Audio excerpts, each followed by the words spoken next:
And we're here at Renaissance EMS with Mr. Harris, and we're speaking more about the wonderful program that he has going on here. Mr. Harris, if you could just introduce yourself and talk to us a little about your program. Again, my name is Bervin Harris, co-executive director and co-founder of the organization Renaissance EMS, which stands for Education, Music, and Sports. And how long has the program been around? We've been around now for about 10 years. We've been in this location for a couple of months, and we've been on this street for about 6 years. And so we just started getting housed. What we used to do, I started out years ago, I used to run in the park, I would do like this Olympics for young people, teaching about good health and things of that nature. For many years, had about 1,000 kids, get about 1,000 trophies. I raised $25,000 a year to do that. And then we started a basketball program, and we started doing that for a number of years. And once again, not to repeat myself, but it's really just to get young men in the door, women in the door, and by all means offer you academics and social development.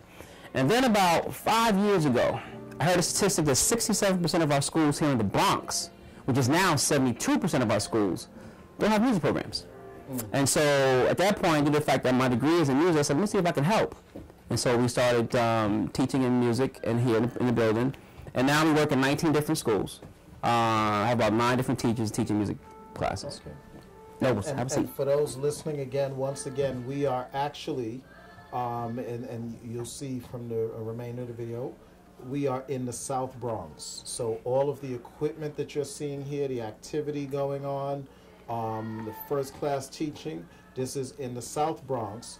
We're at on 3rd Avenue at the junction near 163rd Street. Can you give us that address again? 3485 3rd Avenue. We're right in the South Bronx, as you said, right where they said the Bronx is burning. The Bronx is burning. It's on fire with positivity. It's on fire right now with some things that we need to see what our youth are doing, how we're bridging intergenerational gaps, how fathers are supporting their children. Yeah, we burning all right. We on fire. Now, what was it that inspired you to start this program in the first place? Well, I have this belief. I believe if you talk about a problem, you're kind of obligated to at least try to offer a solution. So it's easy to talk about what our young men aren't doing, what our young women aren't doing, and kids of this and all this other kind of mess. But if you're not doing nothing, then I feel like you can't say anything. And so I have a lot to say if you haven't noticed.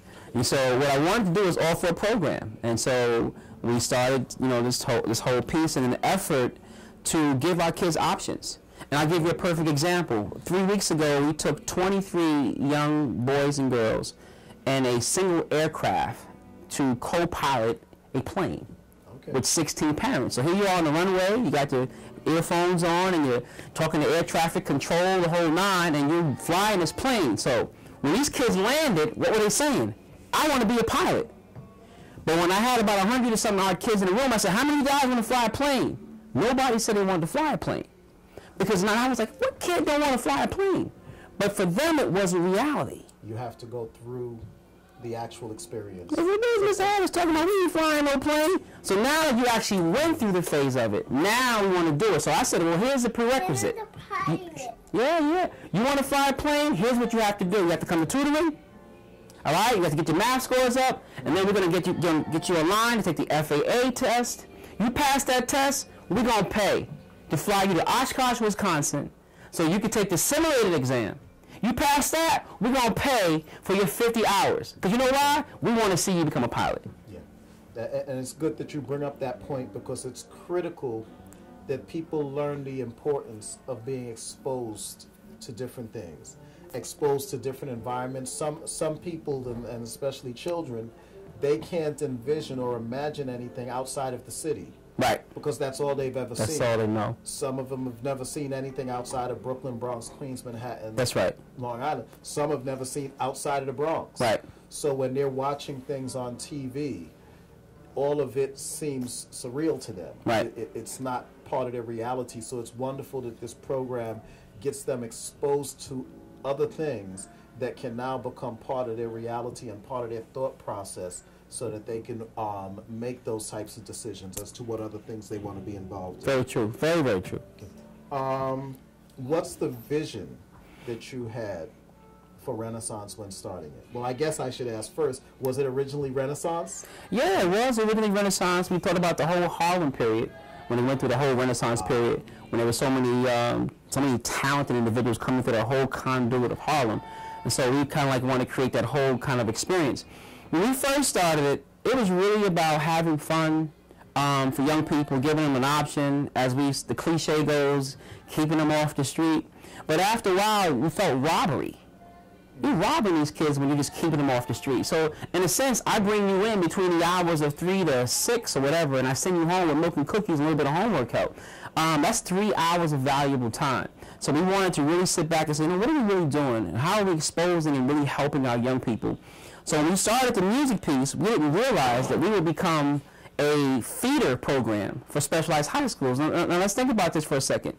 72% of our schools here in the Bronx don't have music programs. So where are the specialized high schools getting kids? So when kids come to audition for, high school performing arts, Towns Unlimited, where are they getting the kids from? Well, a lot of times now they're getting a small percentage of their kids are coming from here. Okay. We now have kids in all of those specialized high schools, as well as Berkeley School of Music. That was never really the dream and desire. The dream and desire was simply just to say, come on, let's do some recreational music. But initially, it was really just to have kids have a great time and give you some outlets of expressing yourself, and fun thing of doing, playing music and sports. And for yourself, what role did music play in your life, both as a child and as an adult? Well, it's funny. I lived a parallel life in the sense that I was always an athlete, played baseball, basketball, wrestled, ran track. But I always had a drumstick in my hand, a trumpet in my hand, and a keyboard, underneath my arm, sort of thing. So all through college and stuff, I played sports. But after that, I ended up getting a record deal with Capitol Records, and got a chance to produce a lot of artists, work with Mary J. Blige and KRS-One and Eddie Murphy, and the list kind of goes on, with a lot of different jazz artists. Then I taught music in college for a little short period of time. So it prepared me for this. Okay, all right. And you seem to have a certain passion for young people. Why do you feel that music is important for them? It seems to me that entertainment at large is important to them, because it seems like it is the master teacher. We were talking a little bit earlier about the sagging of the pants. We regurgitate what we see. So when we see the rap artist gets up there and purposely pulls his pants down as a fashion statement, what do? We get out and we copy it.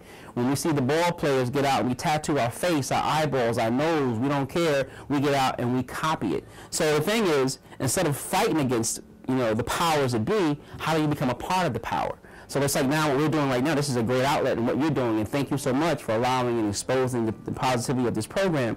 But we're trying to even get more, not just to doing music, but also video and being on the internet and television shows and so on and so forth, in an effort to change the mindset of our young people. Okay.